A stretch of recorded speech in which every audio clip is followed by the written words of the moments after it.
আমি একজন college student. আমি এই ব্রিজ দিয়েই অনেকদিন ধরে যাতায়াত করছি, আর ভীষণ ভয় লাগতো যখন ব্রিজ দিয়ে যাতায়াত করতাম। এখন নিচের রাস্তা তৈরি হয়ে যেতে এখন সেই ভয়টা আর লাগে না। আমি মাননীয় সংসদকে ধন্যবাদ জানাতে চাই এত ভালো রাস্তা তৈরি করে দেওয়ার জন্য।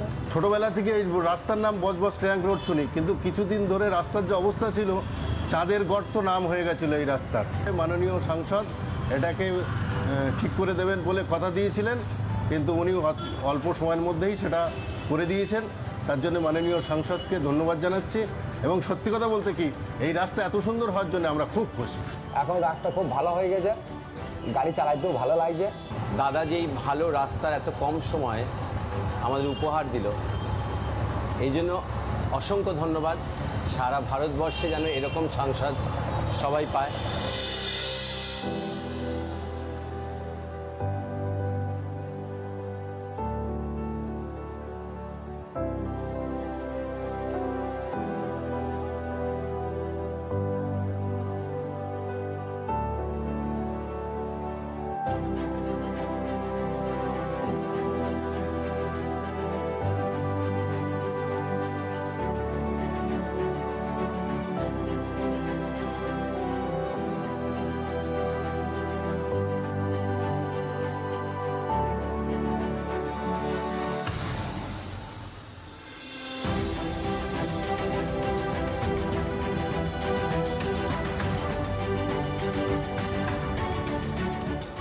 শুনলাম কালকে জল প্রকল্পটা উদ্বোধন হবে, তো আমরা খুবই খুশি, কেন জলের অসুবিধাটা আমাদের আর রইল না। এই যে গরমকালে অসুবিধা হতো সেটাও আর থাকছে না। অভিষেক দাদাকেও খুব ধন্যবাদ জানাচ্ছি আমাদের এটা করে দেওয়ার জন্য, কেন স্কুলে থাকে, বাচ্চাদের পড়া থাকে, তো আমাদের খুবই অসুবিধা হয় জলের জন্য, সেটা আর থাকছে না। সেটার জন্য আমরা অনেক অনেক ধন্যবাদ জানাচ্ছি। আমাদের জল খুব সরু হয়ে পড়ে, ফলে আমাদের ঘন্টার পর ঘন্টা লাইনে দাঁড়িয়ে থাকতে হয়। ঘরে কাজকর্ম মানে টাইম মতন হয় না। বাড়ি বাড়ি কল দেওয়ার জন্য সাংসদকে আমরা খুবই ধন্যবাদ জানালাম, আর খুব ধন্যবাদ জানাই। আমরা খুব খুশি, ওনার কাছে কৃতজ্ঞ থাকলাম। অভিষেক বাবাকে আমি দুহাত তুলে আশীর্বাদ করি, চিরজীবিত।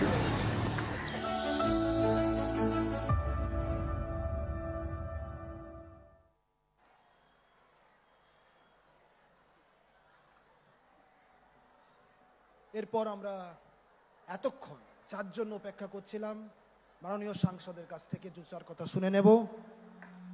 স্যার, মাননীয় সাংসদ সবকে সম্ভাষণের জন্য তাকে পোডিয়ামে আহ্বান জানাচ্ছি। Sir please.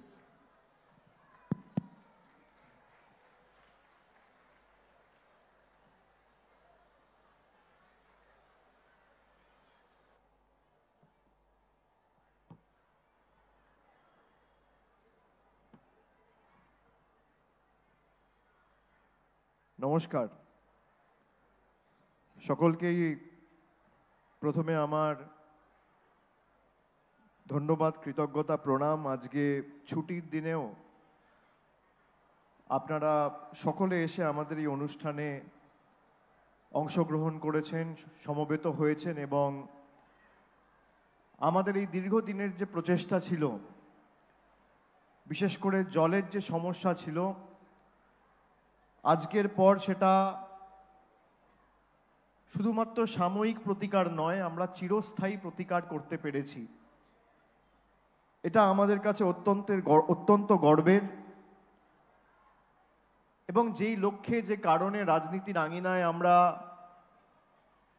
পা রাখি বা যারা পা রেখেছিল, যে কোনো স্তরের নির্বাচিত জনপ্রতিনিধি, councillor, MLA, MP, panchayat member, জেলা পরিষদ মেম্বার, গ্রাম পঞ্চায়েত প্রধান, কাউন্সিলর, মিউনিসিপ্যালিটির চেয়ারম্যান, ভাইস চেয়ারম্যান, যে মানুষের জন্য কাজ এবং মানুষের ন্যূনতম যে চাহিদা তার যাতে সুরাহা আমরা করতে পারি, আজকে সেই চাহিদাগুলো যখন বাস্তবে রূপান্তরিত হচ্ছে বা বাস্তবায়িত হচ্ছে, আমাদের থেকে গর্বিত, আমাদের থেকে খুশি বোধহয় আর কেউ নয়। আমি প্রথমেই সভামঞ্চে উপস্থিত বিষ্ণুপুরের বিধায়ক এবং রাজ্যের পরিবহন দপ্তরের প্রতিমন্ত্রী দিলীপ মণ্ডলকে শ্রদ্ধা জানাই। সভামঞ্চে উপবিষ্ট স্থানীয় বিধায়ক এবং পুরসভার পৌর প্রধান সম্মানীয় দুলালদা রয়েছেন, দুলাল চন্দ্র দাস, আমি তাকেও শ্রদ্ধা নিবেদন করছি। রয়েছেন বর্ষিয়ান বিধায়ক, পাশেই বজবজ বিধানসভা, এবং এই জল প্রকল্প কারণে শুধুমাত্র মহেশতলা নয়, বজবজ পুরসভা এবং পূজালী পুরসভার পুরোটাই কভার করবে, এবং এই মিউনিসিপ্যালিটিতে যারা বসবাস করেন তারাও সার্বিকভাবে উপকৃত হবেন। আমি শ্রদ্ধা নিবেদন করছি অশোক দেবকে। উপস্থিত রয়েছেন আমার পূর্ববর্তী বক্তা জেলা শাসক সুমিত গুপ্তা থেকে শুরু করে ডায়মন্ড হারবার পুলিশ জেলার পুলিশ সুপার রাহুল গোস্বামী, রয়েছেন চিফ ইঞ্জিনিয়ার ইন চিফ পূর্ত দপ্তরের পিডব্লিউডির Dilip Kumar Baidya, chief engineer headquarter PWD Parthanath, chief engineer south zone PWD Siddhartha Mondal, water supply department KMD এর চিফ ইঞ্জিনিয়ার বরুণ দাস, জেলা পরিষদের সভাধিপতি নীলিমা মিস্ত্রি বিশাল, দক্ষিণ চব্বিশ পরগনা জেলা পরিষদের পূর্ত কর্মাধ্যক্ষ জাহাঙ্গীর খান, বজবজ পুরসভার চেয়ারম্যান গৌতম দাশগুপ্ত, পূজালী পুরসভার বোর্ড অফ অ্যাডমিনিস্ট্রেটরের প্রধান তাপস বিশ্বাস, মহেশতলা পুরসভার উপপৌর প্রধান আবু তালেব মোল্লা, বজবজ পুরসভার উপপৌর প্রধান মোহাম্মদ মানসুর, ফজলুল হক, তাপস হালদার, আতিবার রহমান মোল্লা, পীযূষ দাস, অলোক মাইতি, সুকান্ত বেরা, বাবুল সর্দার, কাউন্সিলরগণ যারা রয়েছেন শুভ্রা চক্রবর্তী, সব্যসাচী বসু, সুমন রায়চৌধুরী, বিশেষ করে আমার দুজন সহযোদ্ধা শুভনাগ চৌধুরী এবং গোপাল সাহা, সুভাশিস দাস, কাউন্সিলর গৌরী নস্কর, মুকুল মণ্ডল, অভিজিৎ মুখার্জি সহ যারা রয়েছেন, আমি সকলকে আমার কৃতজ্ঞতা, ধন্যবাদ এবং প্রণাম শ্রদ্ধা নিবেদন করছি। আমি আজ থেকে 2-3 বছর আগে যখন এই সম্প্রীতি উড়ালপুলের উদ্বোধন করতে এসেছিলাম, আমি উদ্বোধন করে ফিরে গিয়েছিলাম, কিন্তু প্রায় 2 বছর আমি এই সম্প্রীতি উড়ালপুল ব্যবহার করিনি, এর উপর দিয়ে যাতায়াত করিনি। তার কারণ আমি নিচ দিয়ে যাতায়াত করার সময় আমার অনেক মায়েরা, ভাইয়েরা, সমবয়সী কাকা, জ্যাঠা, প্রবীণ লোকেরা রাস্তায় দাঁড়িয়ে আমাকে অভিযোগ জানিয়েছিল যে এই রাস্তাটা বারবার মেরামত করার পরেও 2 দিন অন্তর অন্তর ভেঙে যাচ্ছে, 50 মিটার ছাড়া ছাড়া এখানে গর্ত সেখানে গর্ত, আপনি কোনো একটা ব্যবস্থা করুন। আমি বলেছিলাম আমি চেষ্টা করব। সাময়িকভাবে প্যাচওয়ার্ক করে আমি সেটা রিপেয়ার করেছিলাম। একাধিকবার সেই রিপেয়ারিংয়ের কাজ হয়েছিল, প্রায় 4-5 বার হয়েছে। তারপরেও যখন কোনো চিরস্থায়ী সমাধান হচ্ছে না, তখন আমি পূর্ত দপ্তরে কথা বলে মাননীয় মুখ্যমন্ত্রী মমতা বন্দ্যোপাধ্যায়কে অনুরোধ করলাম যে আপনি মহেশতলা বজবজকে সম্প্রীতি উড়ালপুল দিয়েছেন, আপনি নিচের রাস্তাটা মেরামত করে দিন। এক কথায় মমতা বন্দ্যোপাধ্যায় যেখানেই মানুষের অসুবিধার কথা শুনেছে তৎকালীন তিনি তৎপর হয়ে প্রশাসনকে নির্দেশ দিয়েছেন, রাজ্য সরকারকে নির্দেশ দিয়েছেন যে সেই সমস্যার সমাধান প্রতিকার করা, সুরাহা করার। গত বছর যখন এই চড়িয়ালের প্রথম লেনটি আমি উদ্বোধন করতে আসি, সেই দিনকে খবর পাই যে প্রায় 52 কোটি টাকা ফিনান্স থেকে ক্লিয়ার হয়ে গেছে এবং খুব তাড়াতাড়ি, মানে 15-20 দিনের মধ্যে রাস্তার কাজ শুরু হয়ে যাবে। এই রাস্তার কাজ, এই যে দীর্ঘ 7.5 কিলোমিটার রাস্তা, এই রাস্তার কাজ শুরু হয়েছিল 20 এপ্রিল 2023 সালে। আমি আপনাদের বলেছিলাম যে নির্বাচনের আগে আমরা এই রাস্তার কাজ শেষ করব, তারপর আপনাকে মুখ দেখাবো। আমি অত্যন্ত জেদি ছেলে, কথা দিলে ভেবেচিন্তে কথা দিই, আর কথা দিলে কথা রাখি। আমি অশোকদাকে বলেছিলাম যে 5 দশকের চড়িয়ালের সমস্যা সমাধান করব, কথা দিয়েছি, কথা রেখেছি। 56 কোটি টাকা ব্যয় করে চড়িয়ালের 2টো প্যারালাল লেন তৈরি করে দীর্ঘ 50 বছরের 5 দশকের সমস্যার সুরাহা করেছি। প্রায় 36-37 কোটি টাকা শুধুমাত্র, আজান হচ্ছে কি,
সুতরাং এই যে প্রায় 7.5 কিলোমিটার রাস্তা, এই প্রজেক্ট তৈরি করতে প্রায় 51,21,58,000 টাকা, 51,21,58,000 টাকা রাজ্য সরকার খরচ করেছে। এবং আগে দীর্ঘ 34 বছর যখন বাম সরকার ছিল, একটা শিলান্যাস করে 2টো ইট পেতে তার উদ্বোধন করে দিয়ে ঢাকঢোল পিটিয়ে এরা চলে যেত। জীবনে সেই কাজ আর কোনোদিন শেষ হতো না। আমরা কথা দিয়ে কথা রাখার লোক। আমরা 500 দিনের সময়সীমা টাইম লাইন সেট করেছিলাম যে 5ই সেপ্টেম্বর 2024-এর মধ্যেই রাস্তার কাজ শেষ হবে। তারপর বিভিন্ন সময়ে বিভিন্ন স্তরে আমরা পর্যালোচনা সভা করে যাতে 500 দিনের কাজটা আমরা 250 দিনে শেষ করতে পারি, অর্থাৎ 12 মাসও সময় লাগেনি। 2023-এর এপ্রিলে শুরু হয়েছে আর 2024-এর ফেব্রুয়ারি মাসে শেষ হয়েছে। এবং এটাই ডায়মন্ড হারবার মডেল, যা মানুষের সামনে কথা দিয়ে কথা রাখার দৃষ্টান্ত স্থাপন করেছে। এই যে জলের প্রকল্প, 40 মিলিয়ন গ্যালন পানীয় জলের সরবরাহ প্রকল্প, যা আজকে উদ্বোধন হতে চলেছে।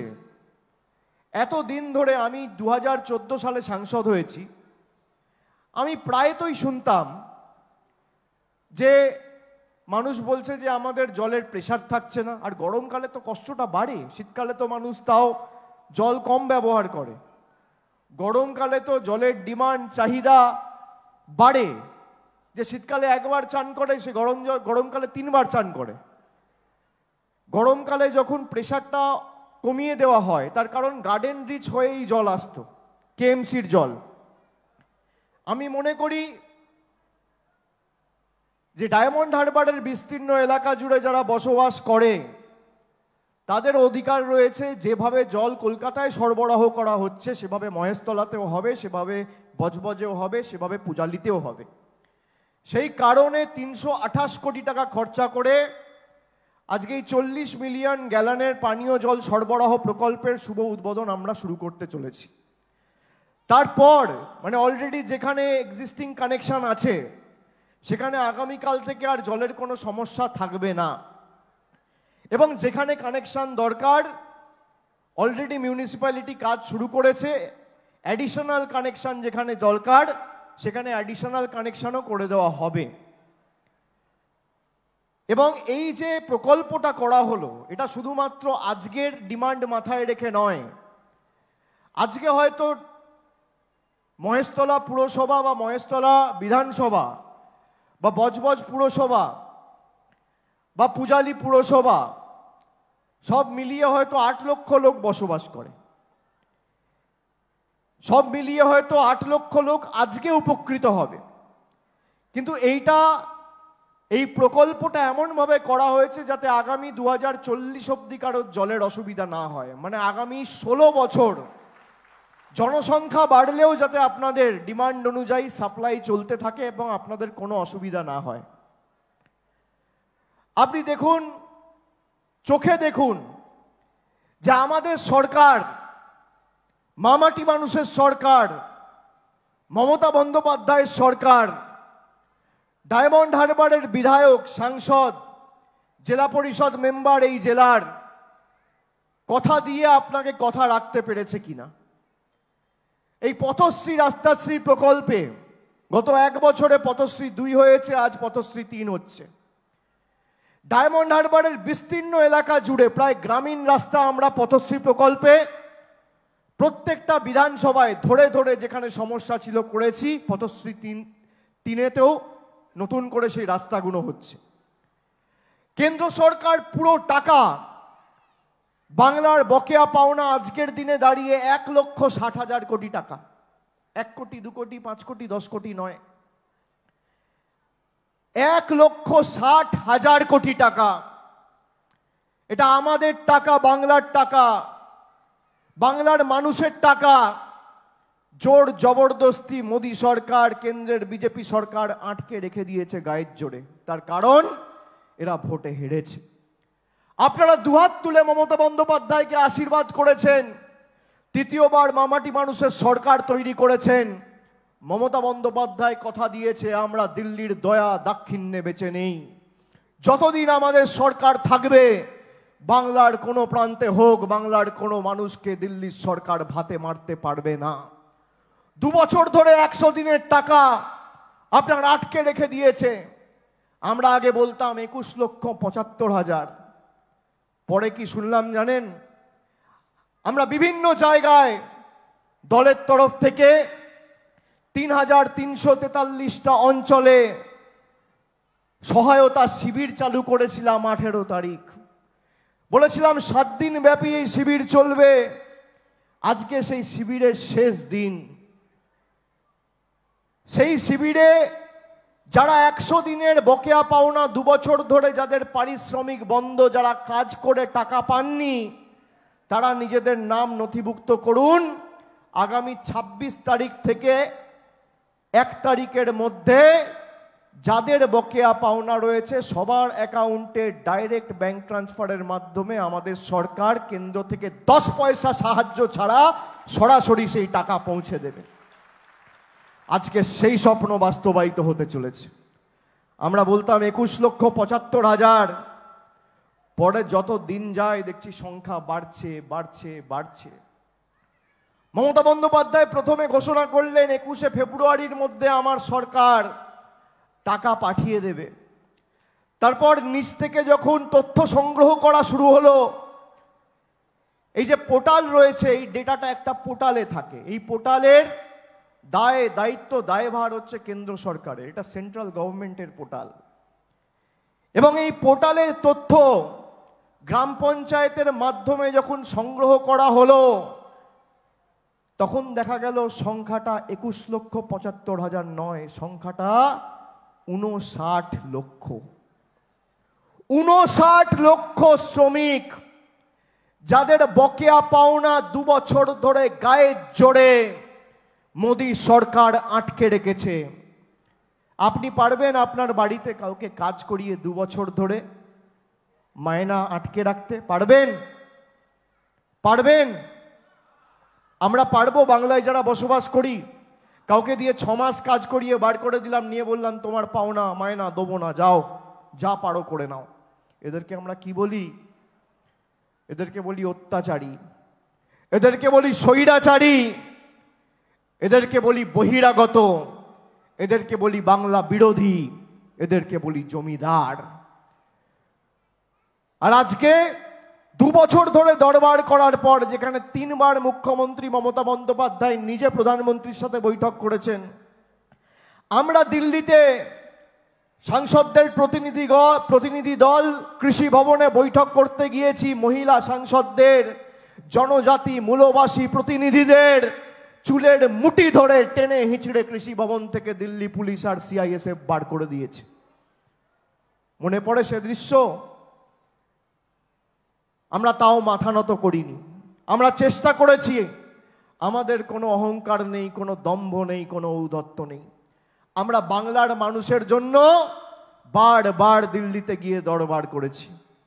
কিন্তু যখন বুঝলাম যে বাংলার মানুষের কোনো সম্মান এদের কাছে নেই, তখন মমতা বন্দ্যোপাধ্যায় সিদ্ধান্ত নিয়ে ফেব্রুয়ারি মাসের 3 তারিখ কলকাতার রাজপথ আম্বেদকর মূর্তির পাদদেশে ধর্ণা করে রেড রোড থেকে ঘোষণা করলো যে দিল্লির দয়া দাক্ষিণ্য নয়, আমার সরকার এই টাকা মানুষের ব্যাংক অ্যাকাউন্টে পৌঁছে দেবে, কারোর কাছে আপনাদের হাত পাততে হবে না। আগামীকাল থেকে সেই টাকা 59 লক্ষ, 58 লক্ষ সামথিং, সব মিলিয়ে প্রায় 59 লক্ষ অদক্ষ শ্রমিকদের কাছে, যারা কাজ করেছেন 2 বছর ধরে, যাদের পারিশ্রমিক ডিউ, তাদের অ্যাকাউন্টে সরাসরি টাকা পৌঁছে যাবে। শুধুমাত্র তাই নয়, আমরা নবজোয়ার করেছিলাম 2023 সালের এপ্রিল মাসে। 2 মাস আমি রাস্তায় ছিলাম, মানুষের অভাব, অভিযোগ, সমস্যা পাশে থেকে বোঝার চেষ্টা করেছি। একদিনের জন্য কলকাতা ফিরিনি। একদিনের জন্য না ফিরে সেই কুচবিহারের দিনহাটা থেকে শুরু করে কাকদ্বীপ অবধি টানা আমরা 2 মাস রাস্তায় ছিলাম। যারা বলে মানুষের জন্য কাজ করি, কোনোদিন 5 দিন রাস্তায় থেকেছে? ঘর পরিবার, মা বাবা, সংসার ছেড়ে আমরা 2 মাস রাস্তায় ছিলাম। তার মধ্যে ইডি ডেকেছে, তার মধ্যে সিবিআই ডেকেছে, সব বাধা বিপত্তি, প্রতিকূলতা, ষড়যন্ত্র, চক্রান্তের চক্রব্যূহ চূর্ণ বিচূর্ণ করে আমরা মানুষের কথা শুনে এগিয়ে গেছি মানুষের কাজ করার লক্ষ্যে। মানুষ বলেছিল যে দ্রব্যমূল্য বৃদ্ধি যত দিন যাচ্ছে তত বাড়ছে, মোদী সরকারের একের পর এক জনবিরোধী সিদ্ধান্তের কারণে আজকে নিত্য প্রয়োজনীয় জিনিসের মূল্য বৃদ্ধি আকাশ ছোঁয়া। দিদিকে একটু বলুন না আমাদের লক্ষ্মীর ভান্ডারটা বাড়িয়ে দেবে। সাধারণ ক্যাটেগরি, জেনারেল ক্যাটেগরির মায়েরা, দিদিরা, বৌদিরা আমাকে বলেছিল, বিধবা ভাতার কথা বলেছিল, বয়স্ক ভাতার কথা বলেছিল, তপশিলীরা বলেছিল দাদা একটু বলুন না, একটু যদি অল্প বাড়িয়ে দেওয়া যায়, আমাদের সংসার চালাতে খুব অসুবিধা হয়। 400 টাকার রান্নার গ্যাস 1200 টাকা, 80 টাকার তেল আজকে 200 টাকা, পাতিলেবুর দাম কত, আদার দাম কত, পেঁয়াজের দাম কত, 50 টাকার পেট্রোল 100 টাকা, 40 টাকার ডিজেল 90 টাকা, 18 টাকার কেরোসিন প্রায় 80 টাকা। দিদিকে বলুন না একটু যদি বাড়িয়ে দেওয়া যায়। মমতা বন্দ্যোপাধ্যায় শুনে রাখুন, বাংলার 2,12,00,000 মহিলাদের সরাসরি লক্ষ্মীর ভাণ্ডার দিয়ে 25,000 কোটি টাকা রাজ্যের কোষাগার থেকে খরচ করে সরাসরি আপনাদের অ্যাকাউন্টে পৌঁছে দিচ্ছে। আর সাধারণ শ্রেণীর মায়েরা, দিদিরা, বৌদিরা যারা এতদিন 500 টাকা পেতেন মাসে আর বছরে 6,000 পেতেন, আগামী 1 এপ্রিল থেকে আর মাসে 500, বছরে 6,000 নয়, এবার মাসে 1,000, বছরে 12,000 দ্বিগুণ করে দিয়েছে। এর মধ্যে 10 পয়সার অবদান কেন্দ্র সরকারের নেই। এখানে ক্যামেরা আছে, আমি বুক ঠুকে বলে যাচ্ছি, কেন্দ্র যদি প্রমাণ করতে পারে এই লক্ষ্মীর ভাণ্ডার বা এই বার্ধক্য ভাতা 10 পয়সা কেন্দ্র দিয়েছে, আমি রাজনীতির আঙিনায় পা রাখবো না, এত বড় কথা বলে দিয়ে যাচ্ছি ক্যামেরার সামনে। কারোর কোনো আর্থিক সাহায্য, সুবিধা, সহযোগিতা ছাড়া সম্পূর্ণভাবে রাজ্যের কোষাগার থেকে যেমন 100 দিনের বঞ্চিত শ্রমিকদের ব্যাংক অ্যাকাউন্টে টাকা পৌঁছে দিয়েছে, একইভাবে বাংলার 2,12,00,000 মায়েদের 25,000 কোটি টাকা বছরে খরচ করে লক্ষ্মীর ভাণ্ডার পৌঁছে দিচ্ছে। আর তপশিলি জাতি এবং উপজাতি তালিকাভুক্ত যে মায়েরা, দিদিরা রয়েছেন, তারা এখন মাসে 1,000 নয়, মাসে 1,200 টাকা পাবেন। আমাদের রাজ্য সরকার রাজ্যের বাজেটে এই মাসে ঘোষণা করেছে এবং 1 এপ্রিল থেকে এটা কার্যকরী হবে। এই যে একাধিক উন্নয়নমূলক প্রকল্প, জল, কল, রাস্তা, উন্নত মানের শিক্ষা ব্যবস্থা, স্বাস্থ্য পরিষেবা, এই ডায়মন্ড হারবার পুলিশ ডিস্ট্রিক্ট সারা বাংলার মধ্যে বেস্ট কেপ পুলিশ ডিস্ট্রিক্টের শিরোপা, অ্যাওয়ার্ড, প্রাইজ পেয়েছে 2023 সালে। যত বাংলার পুলিশ ডিস্ট্রিক্ট আছে তার মধ্যে সর্বসেরা হচ্ছে ডায়মন্ড হারবার পুলিশ ডিস্ট্রিক্ট। এই কারণেই আমরা বলি ডায়মন্ড হারবার মডেল। আর আমি যবে থেকে সাংসদ হয়েছি বা আপনাদের আশীর্বাদ, দোয়া, সমর্থন, স্নেহে, ভালোবাসায় অভিষিক্ত হয়ে যবে থেকে জনপ্রতিনিধি হওয়ার দায়ভার সামলাচ্ছি, 10 বছরের খতিয়ান আমি প্রতি বছর পুঙ্খানুপুঙ্খভাবে আপনাদের সামনে তুলে ধরেছি। আপনারা জেনে রাখুন, শুনে রাখুন, এই ডায়মন্ড হারবার লোকসভায় গত 10 বছরে 5,580 কোটি টাকার কাজ আমরা করেছি। 50 কোটি 60 কোটি না, আজকে তো খালি 400 কোটি টাকার প্রকল্প উদ্বোধন করলাম। গত 10 বছরে 5,580 কোটি টাকার কাজ তৃণমূল কংগ্রেসের জনপ্রতিনিধি, মামাটি মানুষ সরকারের প্রতিনিধিরা আপনাদের স্বার্থে, আপনাদের চাহিদাকে অগ্রাধিকার দিয়ে গত 10 বছরে 5,580 কোটি টাকার কাজ করেছে। তার মানে বছরে কত? 580 কোটি টাকার কাজ। এক বছরে 580 কোটি টাকার কাজ এই ডায়মন্ড হারবার লোকসভাতে হয়েছে শুধু। তার মানে একটা বিধানসভায় প্রায় 46 কোটি টাকা, একটা বিধানসভায় 46 কোটি টাকার কাজ হয়েছে। আপনি ভাবুন,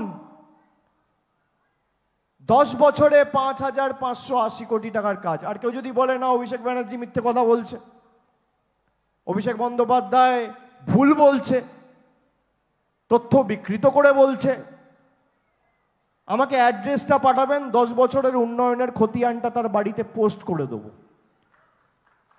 বইয়ে যে কটা পাতা আছে, পাতা পড়তে পড়তে এরা হাঁপিয়ে যাবে, উন্নয়ন শেষ হবে না। এবং আমরা আগামী দিনও করব। আগামী দিন যাতে এই 580 কোটি টাকার গড়ে উন্নয়নমূলক কাজ বছরে যা আমরা করেছি সেটা আগামী দিন 700 কোটিতে পৌঁছায়, 800 কোটিতে পৌঁছায়, এটাই আমাদের লক্ষ্য। এবং এই লক্ষ্যে অবিচল থেকেই আগামী দিন আমরা মানুষের আশীর্বাদকে পাথেয় করে পথ চলার প্রেরণা করে আমরা লড়াই করব। এই যে দীর্ঘ রাস্তা আজকে 7.5 কিলোমিটার উদ্বোধন হবে, আপনি দেখুন বাংলা ছেড়ে দিন, ভারতবর্ষে বলুন, যেখানে ব্রিজও হয়েছে তার নিচে রাস্তাও হয়েছে। কোথাও দেখবেন ব্রিজ হলে নিচের রাস্তাটা খারাপ, আর কোথাও রাস্তা ভালো হলে তো আর ব্রিজের প্রয়োজনই পড়ে না। রাস্তা বড় হলে ব্রিজের প্রয়োজনই পড়ে না। এখানে রাস্তাও হয়েছে, ব্রিজও হয়েছে, হয়েছে ব্রিজ, হয়েছে রাস্তা, জনগণ বলছে মামাটি মানুষেই আস্থা। আমরা করে দেখিয়েছি। ভারতবর্ষের যে কোনো দলের জনপ্রতিনিধি আসুক না, মঞ্চ বেছে নিক, চ্যানেল বেছে নিক, সাংবাদিক বেছে নিক, সঞ্চালক বেছে নিক, সময় বেছে নিক, একদিকে আমি থাকবো আর একদিকে বিজেপির প্রতিনিধি থাকবে। আমি আমার কাজের খতিয়ান দেবো আর সে তার কাজের খতিয়ান দেবে। হোক লড়াই, দেখি কার কত ক্ষমতা। আমরা করে দেখিয়েছি, আমরা ভাওতা দিই না। ডায়মন্ড হারবারে মেডিকেল কলেজ থেকে, মহিলা বিশ্ববিদ্যালয় থেকে শুরু করে আমতলায় 26 কোটি টাকা ব্যয় করে, অডিটোরিয়াম থেকে শুরু করে, বাস টার্মিনাস থেকে শুরু করে, যেখানে শুনেছি এটা করলে মানুষের সুবিধা হবে, সঙ্গে সঙ্গে তৎপর হয়ে চেষ্টা করেছি আমার এখতিয়ার সামর্থ্য অনুযায়ী শেষ রক্তবিন্দু পর্যন্ত মানুষের জন্য কাজ করা। আমরা ধর্মের বিভাজন করিনি। আমি ধন্যবাদ দিই মহেশতলার মানুষকে, বজবজের মায়েদের, দিদিদের, বোনেদের, ভাইদের। তার কারণ 2019-এ আপনারা ধর্মের ভিত্তিতে ভোট দেননি। আপনারা দেখুন, ভারতবর্ষে যারা ধর্মের ভিত্তিতে ভোট দিয়েছিল সেখানে আজকে উন্নয়ন নেই। ধর্মের নামে অস্ত্রের ঝনঝনানি চলছে, রাস্তায় আগুন জ্বলছে। আর ডায়মন্ড হারবারের মানুষ ধর্মের নামে নয়, কর্মের নামে ভোট দিয়েছিল, তাই আজকে ডায়মন্ড হারবার মডেল হয়েছে। মানুষ যা চাইবে তাই হবে। এই যে পঞ্চায়েতে মানুষ নিজের অধিকার 100 দিনের টাকাকে সামনে রেখে ভোট দিয়েছিল, পঞ্চায়েত হয়েছে কবে? জুলাই মাসে। তার 6 মাসের মধ্যে আপনি 100 দিনের টাকা পেয়ে গেছেন। তার কারণ আপনি আপনার অধিকারকে সামনে রেখে ভোট দিয়েছিলেন। আগামীর ভোট কর্মের ভিত্তিতে হবে। যেখানে ভারতবর্ষের প্রধানমন্ত্রী বলেছিল 2022-এর মধ্যে ভারতবর্ষের প্রত্যেক নাগরিকের ছাদের ব্যবস্থা আমি করব, মানুষকে ভাওতা দিয়েছে, কাজ করেনি। ধর্মের নামে উস্কানি দিয়ে নিজেদের রাজনৈতিক স্বার্থ চরিতার্থ করেছিল, তাদের যোগ্য জবাব আগামী দিন দিতে হবে। এবং আমি মহেশতলাবাসীকে অনুরোধ করব, এই 7টা বিধানসভার মধ্যে আমি মহেশতলার উন্নয়নে কোনো রকম ত্রুটি রাখিনি। আমি যা পেরেছি, যখন যেখানে শুনেছি, আমি আমার মতো করে উজাড় করে দিয়েছি। আমি আপনাদের কাছে হাত জোড় করে নতমস্তকে বলবো, এই 7টি বিধানসভার মধ্যে ডায়মন্ড হারবারে যেন এবার 1 নম্বরে মহেশতলা থাকে। এটা আপনাদের সুনিশ্চিত করতে হবে। কর্মেও 1 নম্বর আর ভোটের পরিসংখ্যানেও 1 নম্বর। আপনারা কথা দিচ্ছেন তো? দুহাত তুলে বলতে হবে, কথা দিচ্ছেন তো? জোর গলায় বলুন, কথা দিচ্ছেন? কথা দিচ্ছেন তো? আর আমি যতদিন আছি আপনার সাথে আমার আত্মিক সম্পর্ক, মধ্যেখানে দেওয়াল তুলে কেউ দাঁড়িয়ে নেই। যা দরকার সরাসরি, যদি পৌঁছাতেও না পারেন আপনি এক ডাকে অফিসে ফোন করে বলবেন বা একটা চিঠি করে আমার অফিসে পাঠিয়ে দেবেন। আমতলায় কার্যালয় আছে, বা এখান থেকে তো আমার কালীঘাটের কার্যালয় বেশি কাছে আপনাদের কাছে। এখন সম্প্রীতি উড়ালপুল হয়ে গেছে, এখন এখানে হয়ে গেছে, রাস্তা হয়ে গেছে, কোনো অসুবিধা নেই। একটা চিঠি করে পাঠিয়ে দেবেন, আমি 2 দিনে পেয়ে যাব। যেখানে যা দরকার হবে আমি আছি, চিন্তা করবেন না। আমি কথা দিয়ে যাচ্ছি আপনাদের, এবং আগামী দিন আপনাদের সাথে সকলের আবার দেখা হবে, এবং আপনাদের আশীর্বাদ নিয়ে এই লড়াই আগামী দিনের শেষ দিকে ছাড়ব। বাংলাকে কেউ ভাতে মারতে পারবে না যতদিন আমরা আছি, আপনারা সুনিশ্চিত থাকুন। আর মানুষ যদি কারোর সাথে থাকে, সবাই ভাবে না এ ভাই দেশের প্রধানমন্ত্রী, তার সাথে তো সবাই রয়েছে। দেশের প্রধানমন্ত্রীর সাথে প্রায় মিডিয়ার সবাই, সংবাদ মাধ্যম তো এখন কি অবস্থা আপনি দেখছেন, যদিও আমি তাদের দোষারোপ করি না, বাধ্যবাধকতা রয়েছে, কিন্তু সব সংবাদ মাধ্যম এখন খালি টিভি খুললেই মোদিজি আর মোদিজি। মানুষের কি সমস্যা, মানুষের কি দুঃখ অসুবিধা দেখাবে না। ওদিকে আপনি দেখুন, যত তদন্তকারী সংস্থা, ED, CBI, income tax, NIA, SFIO, সব মোদিজি। বিচার ব্যবস্থার একাংশ তো হয়েই গেছে, প্রায় এদের সাথেই চলে গেছে, বলতে কোনো দ্বিধা নেই। আপনি দেখলে বুঝতে পারবেন। এই যে 100 দিনের কাজ নিয়ে এতদিন বিচার ব্যবস্থার কাছে আমরা দ্বারস্থ হয়েছি, কোনো সুরাহা পাইনি। আরে মানুষের টাকা বন্ধ, একদিকে সংবাদ মাধ্যম, একদিকে বিচার ব্যবস্থা, একদিকে কেন্দ্রীয় তদন্তকারী সংস্থা, একদিকে নির্বাচন কমিশন, একদিকে আধা সামরিক বাহিনী, তারপর বিজেপি, তারপর নরেন্দ্র মোদী তো সাথে আছেই। আর আমাদের সাথে কি আছে? কিচ্ছু নাই, খালি মানুষ আছে, আর কিচ্ছু লাগবে না। বাকি যার দরকার তারা নিক, কার কত ক্ষমতা আগামী দিন প্রমাণ হবে।